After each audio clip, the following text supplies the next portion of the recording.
this shit. Get this fucking mic off me. I see why it's hard to walk out of interviews, because you got to take the mic off and shit. Brick by brick, gem by gem. Let's build this city up, this is the foundation. Gem of the day, your dreams are your own. Work fingers to bones, while I'm stacking these stones. Turn the foundation to my empire. Today's featured gem is a professional life coach, motivator, mentor, and he's all about counseling the culture. Y'all stick around and get to know my big brother, Blair Adams. Hey, gems. I'm so excited to have, as some of you may know, counsel the culture with me today, but I know him as my brother, Mojo Jojo. Yeah, she took it back. She took it back with that one. Listen, this is my brother, y'all. She took it back. And I'm so proud of him because you are really helping the community as far as their mental health is concerned. And Trying to do something. yeah, because when it comes to mental health, I think that that's one of the things that is pushed, to the wayside when it comes to the community, especially the black community. Mm-hmm. So often do we see young black people, getting counseling or therapy later on in the game, and by that point, a lot has happened, and you have to work through all of these deeply rooted traumas, that even stem back further than we can even explain as black people. Exactly. So I'm glad to have you on the show. I'm glad to be here. I'm Thank really excited. you. I'm really excited. You know what I'm saying? Help kick this thing off. Come you know what I'm saying? on. I love it. So we're going to play a little game of Jenga, okay? So the Council of the Culture and Ayanna Jahnee are going to play some Jenga.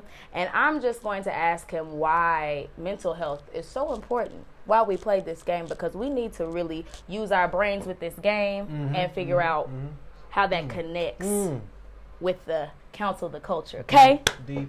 Deep. All right, so let's counsel the culture. So, brother, you want to go first? Yes, I will. Go ahead. Pick your poison. Poison. So my strategy for Jenga is I always tap and find not a weak point, but a spot that kind of gives. A lot like therapy, you know what I'm saying? You hit them with the probing questions, and something's gonna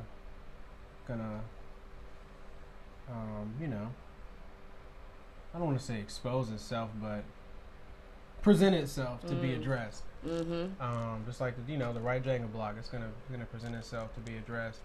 In our community, we tend to, like you said, mental health tends to be brushed under the rug because we're taught that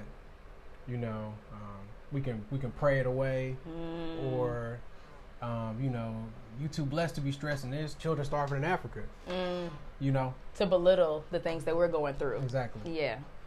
But the thing is that just because somebody else has an issue doesn't make your problems any less significant. Correct. If I have a terrible disease and somebody else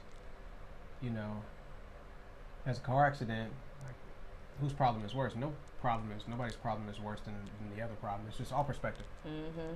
So in our community, mental health tends to be viewed as like a lesser issue, or like a character flaw.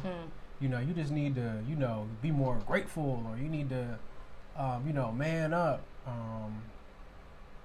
There's so many phrases we use to, I don't want to say belittle, but kind of brush it under the rug, and decrease or dismiss the significance of mental health issues. Yeah.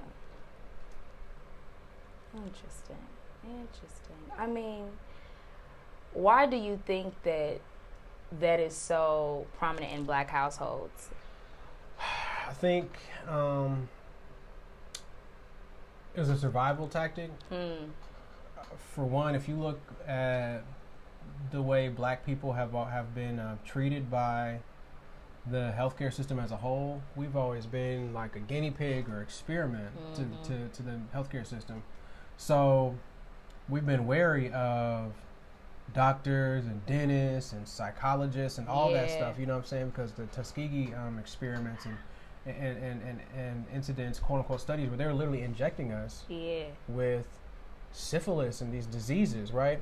So we've learned, or you know, they would perform medical procedures on us without anesthesia. You know, just like all sorts of things they would do to us. Yeah. So we learned to address our problems ourselves.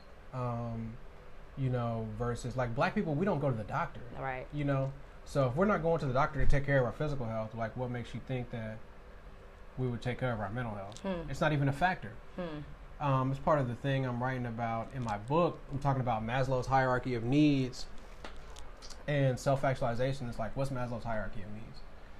Maslow's hierarchy of needs. Ooh. You about to tip that thing. I am about to tip that. Oh no. You sound like Marvin Gaye. You holler like that.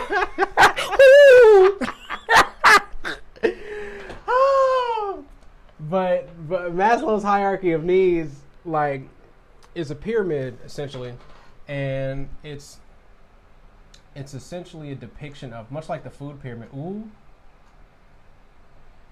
It's a pyramid that's designed to depict the human needs, right?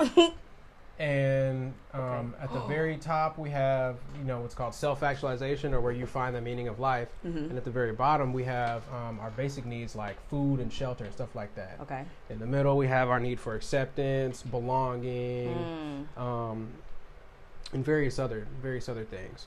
So, and I have a breakdown of that on my page, Counsel the Culture. But in the black community, so many of us don't have our baseline needs met when it comes to like shelter, safety, things like that. We have violence in our community. We may have violence in our own home. We may not have enough to eat. In Flint, they don't have clean water. You have basic stuff like that going on. It's like, okay, I can't really figure out. I don't have time to figure out what's going on with me emotionally, or like, am I really sad because, you know, I have clinical depression, or, you know, am I sad because I'm hungry? I don't sleep at night. You know what I'm saying? So it's complex. So there is a lot of different facets to mental health. Most and definitely. So, you know, the fact that you have taken it and definitely made it a part of your own personal journey to help others, I think that's beautiful. And so as you've been counseling the culture in your community, what do you feel that our community needs to know as far as mental health is concerned? Like, what do you feel like we are lacking that we need to have knowledge of? And maybe it's right there for us to access, but we just don't know to pick that up. Yeah. Good question. Mental health is a part of our overall well-being. It's a part of taking care of your health in general. You have your physical health, and then you have your mental health. Both are essential to functioning as a human being, right? A lot of people don't know that your mental health actually impacts your physical health. So when we're experiencing, we're under a lot of stress, there's actually stress hormones like cortisol and adrenaline, and those, too much of those hormones can run rampant in your body and have crazy effects on your body. You know what I'm saying? So people talk about like stressing themselves to the point where they have heart attacks. That comes from in part, the release of all these stress hormones over time. It just breaks your body down. So mental health is essential to maintaining your physical health, like your overall well-being. That's one. But two, all government assisted healthcare, like TennCare, will cover some mental health. So that's accessible to, like, on a very baseline, it's accessible. I, as a mental health practitioner, I take TennCare, so I know. Most private insurances will pay for some mental health. Most work programs like EAP, that pays for mental health. So it's, the resources are out there. We just don't know about it. So it's important for the black community to know that it doesn't make you weird to want to take care of your mental health, to want to explore your mental health. That actually makes you, I would say, wise and brave to want to address your mental health. Because we're all dealing with something. We just may not. I was about to say, you about to risk it all. Risk it all out here. We're all dealing with something. When you look at like the drug abuse in our community, you know, that's a lot of times that's self-medication. We just go about addressing it in different ways. Well, okay. When you say that the resources are out there, and we don't know that it's there. Are there any resources that you can, let us know about now that we can easily access on our phones, on our computers? Definitely. So here in Nashville, there's Mental Health Co-op. There's another place called Centerstone, and I know they have some free services or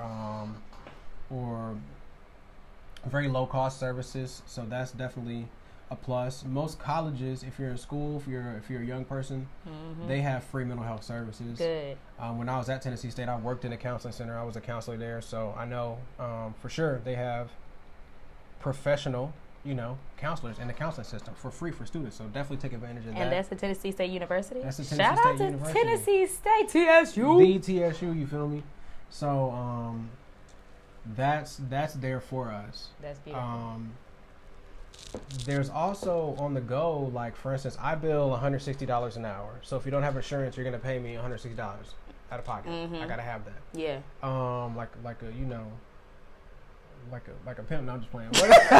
Like a pimp. But no, most most mental health care professionals, we're gonna bill between $100, some all the way up to $200. Yeah. So if you don't have insurance, that can be very costly.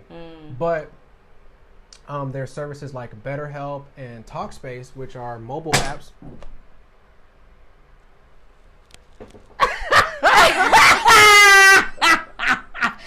He lost by just. I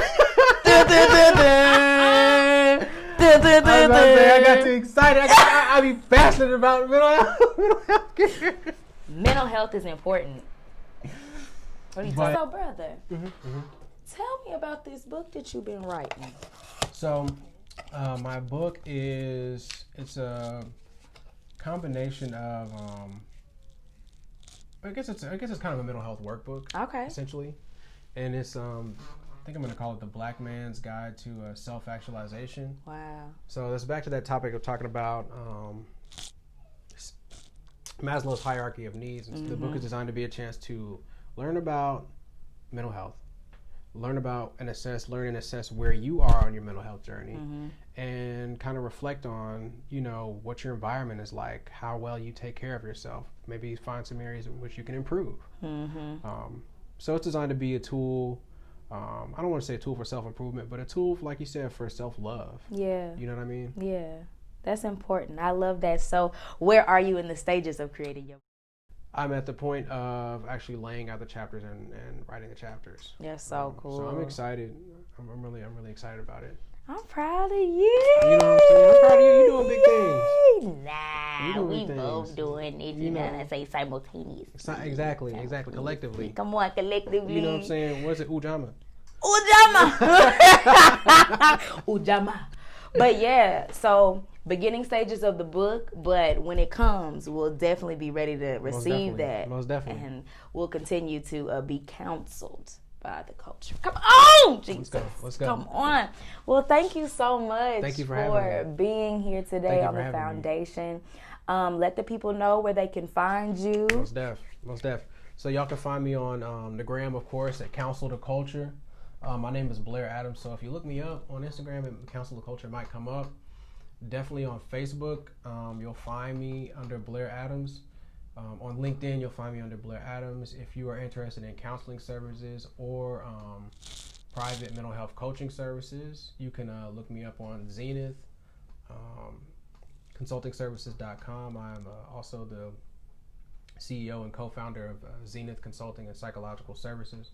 So I'm a professional counselor and life coach there.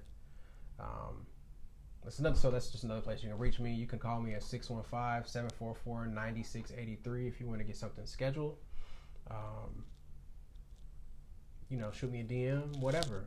I'm very accessible. That's my goal, is to always be accessible to the community. I don't want it to be like, like you're reaching out, like you're trying to reach out to like your bishop or like, your doctor or something like that. Like I want to be informal. Exactly. Yeah. Like your approachable guide to mental health. So get at me and we can work something out. If you want a female counselor, if you want whatever, a psychiatrist, psychologist, like I can guide you. If you're looking for services other than those that I provide. But hit me up. I'd be happy to work with you. Perfect. Well, again, thank you so much. Of course. Y'all remember, listen up. We can build the city together, but it all starts with what? The foundation. Thank y'all so much for being here with us today, and I'll see y'all next time. Bye. Brick by brick, gem by gem. Let's build this city up. This is the foundation. Gem of the day. Your dreams are your own. Work fingers to bones. While I'm stacking these stones, turn the foundation to my empire. Counsel the culture for me. What's good, y'all? It's me, Blair Adams, aka Counsel the Culture, here on the foundation. Very excited. Just wanted to share something that's been resonating with me, and I think it may be very meaningful to you. When I thought about being on the foundation and being in front of this brick wall, whenever you're building something, you always start by laying the first brick, that foundation, right, to get that foundation. And so many of us get caught up. We have that analysis of that paralysis of analysis, right? We overthink and we're afraid to make that first step because we're overthinking, and then anxiety overtakes us. So I just want to encourage you right now, whatever you've been thinking about doing, be it starting that business or, even getting started on that mental health journey, which I really encourage you to do ASAP. Go ahead and take that first step, because a lot of times the best move is just your next move. So don't be afraid. Go ahead, step out, lay that first brick, and lay that foundation. Thank you. Perfect.